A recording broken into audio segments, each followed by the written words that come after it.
Forget everything you've been told about aging being a downhill slide. What if your later years are actually your greatest ascent? For so many of us in midlife, we feel a deep weariness, a sense of disconnect, and a quiet fear that our best years are behind us. But what if this is not a crisis? What if this is not a decline? What if this exhaustion, this loneliness, is the universe calling you home to yourself? This video is about a truth that ancient wisdom has always known, that your later years are not a gentle fading, they are a grand reclamation, a powerful sacred journey where your soul, after decades of outward giving, finally, courageously, turns inward. This is not a story about loss. This is a story about becoming whole. It is about shedding the layers of who you thought you had to be and stepping into the magnificent, authentic person you truly are. If you are ready to rewrite the story of aging and embrace your most powerful chapter yet, then this message is for you. There is a moment in midlife that feels like a quiet halt. The forward momentum you have known your entire life seems to slow. The drive that once defined you becomes a distant echo. This is the midlife crossroads. For so many women, especially in America, this can be a frightening time. The exhaustion we have spoken of, the sense of unfulfillment, the profound loneliness that can surface even in a crowded room. All of these feelings converge, and our culture, with its worship of youth and constant progress, offers us a bleak narrative. It tells us this is a crisis, a decline, the beginning of the end. But this narrative is a lie. What you are feeling is not the end of your energy. It is a profound and necessary redirection of your energy. It is not a breakdown. It is a signal that something deeper is calling to you. To understand this, we must look to one of the most powerful and ancient metaphors we have, the journey of the sun.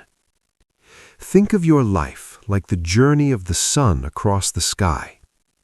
The first half of life, from birth to midlife, is the morning. It is the ascent.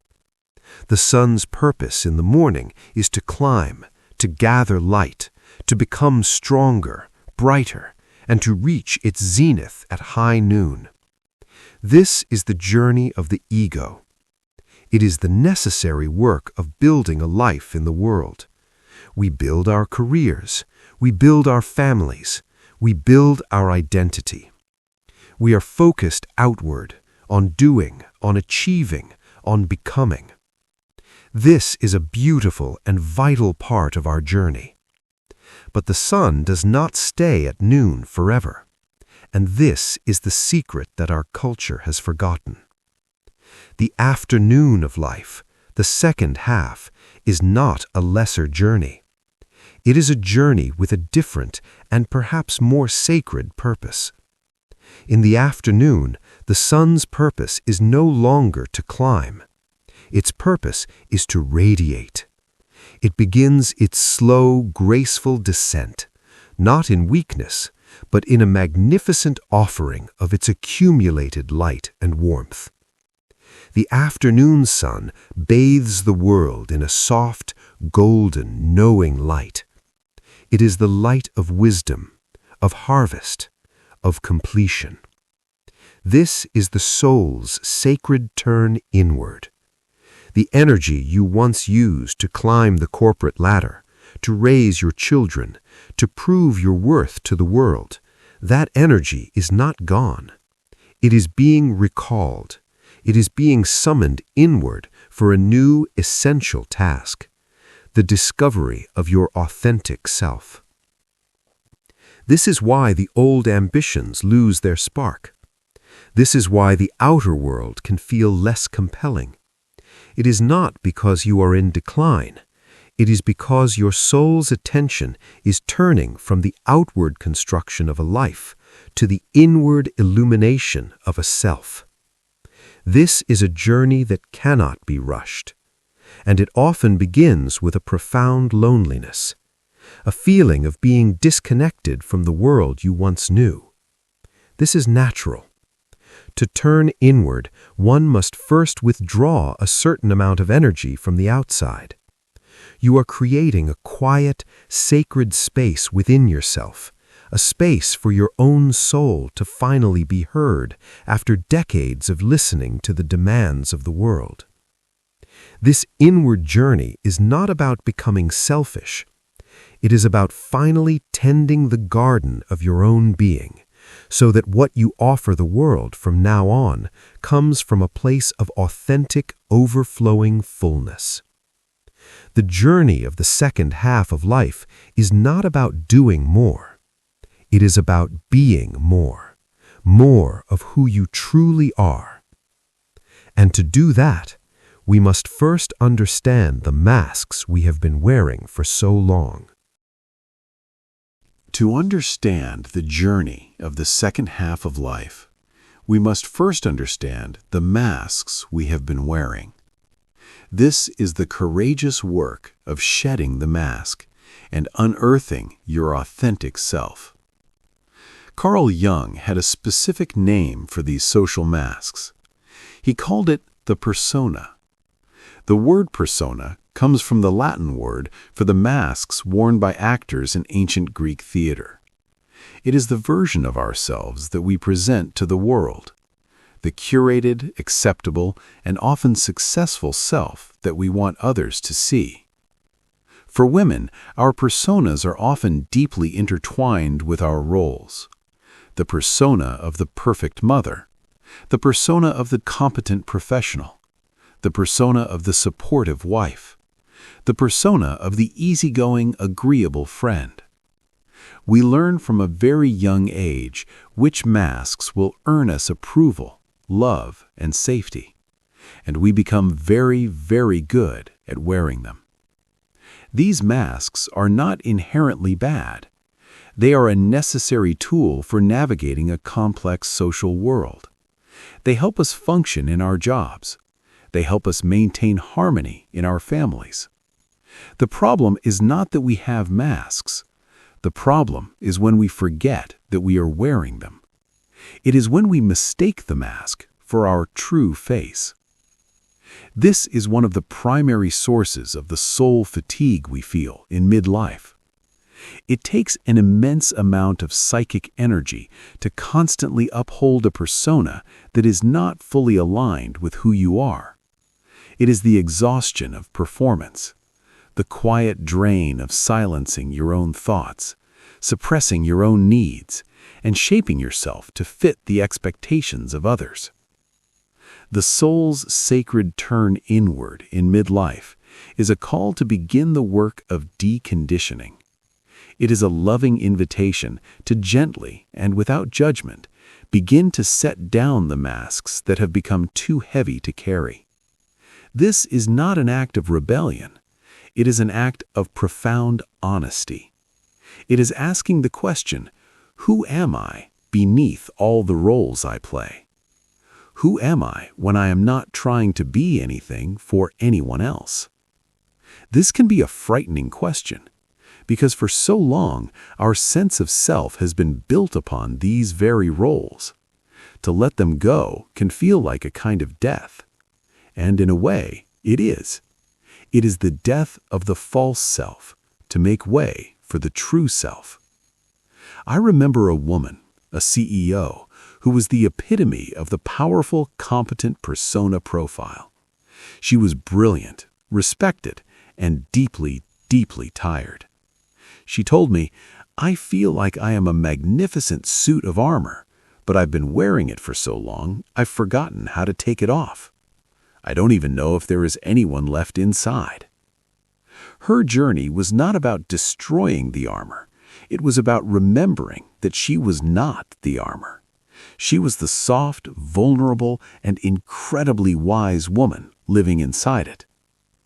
Her work was to learn to take it off in safe spaces, to allow her true self to breathe.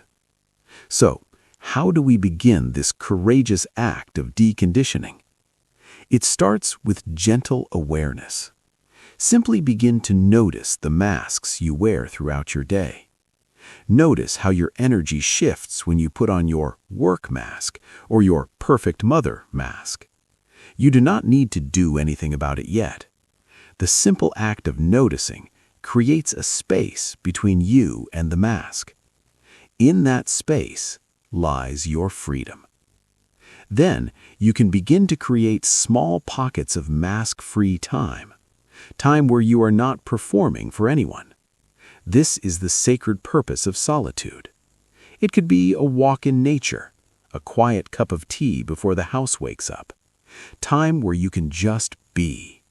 Messy, unproductive, real. In these moments, you are reintroducing yourself to yourself. You are remembering what your own unedited thoughts sound like. You are feeling what your own authentic feelings feel like. This is not easy, but it is utterly necessary for true growth. Because every time you gently set down a mask, you are not becoming less. You are becoming more real, more whole, and you are clearing the space for the grand reclamation to begin. As you gently set down the masks, as you create space in your life for your true self to breathe, you begin the most beautiful journey of all, the grand reclamation. This is the journey of becoming who you were always meant to be. This is not a journey of decline. It is a powerful ascent. For many of us, the second half of life is not about losing ourselves. It is about reclaiming ourselves. Reclaiming the parts we silenced. Reclaiming the dreams we forgot. Reclaiming the wisdom that our entire life's journey has been meticulously crafting within us. Carl Jung had a name for this true core of our being. He called it the self, with a capital S. The self is your innate blueprint. It is the whole, complete, and authentic you that was present at your birth and has been patiently waiting beneath all the layers of conditioning, all the masks, all the shoulds. It is the conductor of your soul's orchestra. The ego, your persona, is just one instrument in that orchestra. A very important instrument, yes, but just one. For the first half of life, we often let that one instrument play a solo, believing it is the entire song. The journey of individuation, the grand reclamation, is the process of allowing the conductor, the self, to finally step onto the podium and bring the entire orchestra into harmony. Tapping into this self is not about learning something new. It is an act of remembering. It is remembering the language your soul speaks. It is remembering what feels true, what feels alive, what feels like home. Your unique life experiences, especially the challenging ones, were not random obstacles. They were the fire that forged you. They were the pressure that turned the coal of your experience into the diamond of your wisdom. The woman you are today, with all her scars, her laughter, her grief, and her strength, is the vessel that is finally strong enough to hold the wisdom of the self. I remember a story of a sculptor. He was asked how he created a magnificent statue of a horse from a solid block of marble. He replied, "I simply chipped away everything that was not the horse." This is the work of the second half of life. It is not about adding more to yourself. It is the sacred work of chipping away everything that is not you. Chipping away the fear of judgment. Chipping away the need for external validation. Chipping away the belief that your worth lies in your productivity. Until what remains is the magnificent, authentic self that was always there, waiting to be revealed. So how do we begin this work of reclamation in a practical way? It begins with the practices we have been exploring together. It is the practice of intentional solitude, creating quiet moments to listen for the whispers of your inner compass. It is the practice of creative expression, whether that is through painting, gardening, writing, or dancing in your kitchen. Creativity is the language of the soul. When you create, you are in direct conversation with yourself. And it is the practice of mindfulness, of bringing a gentle, non-judgmental awareness to your present moment, of noticing the beauty in the ordinary. These are not just wellness activities, they are acts of reclamation. They are how you chip away the stone. They are how you remember the horse. As you do this work, you will notice a profound shift. You will begin to build new connections or deepen existing ones from a place of genuine self-acceptance. When you are no longer hiding behind a mask, you allow others to truly see you, and you create the space for a connection that is not based on performance, but on authentic presence. Your later years are not a masterpiece that is finished. They are a masterpiece in progress. And living authentically from the truth of your reclaimed self has a powerful impact on your sense of purpose and on your legacy. You become a lighthouse, not by trying to be one, but by simply being your own true, radiant light. And so, we arrive not at an ending, but at a magnificent beginning. We began this journey together, feeling the weight of the midlife crossroads, the fatigue, the loneliness, the fear of decline. We stood before the story our culture tells us about aging, a story of loss and fading light. And we chose to write a different story. We learned that this is not a crisis. It is a sacred summons, a turning inward of the soul, like the sun in its afternoon glory, ready to radiate its accumulated wisdom. We found the courage to gently set down the heavy masks of the persona, not to become less, but to become more real.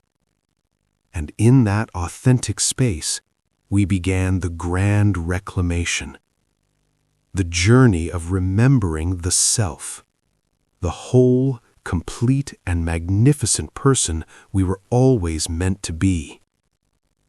This is the soul's unfolding. It is the understanding that your later years are not about shrinking, they are about expanding.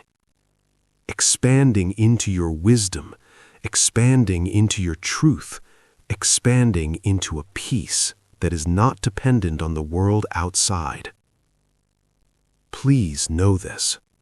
The journey of reclamation is the work of a lifetime. It is a gentle, continuous process of chipping away everything that is not you. There will be days when you feel the pull of the old masks. There will be moments when the fear of judgment returns. That is okay. The goal is not to arrive at a perfect, finished statue. The goal is to fall in love with the sacred act of sculpting, to find joy in the process of becoming. Your life is not a story that is ending. It is a story that is finally being told in your own voice. You are not a fading light.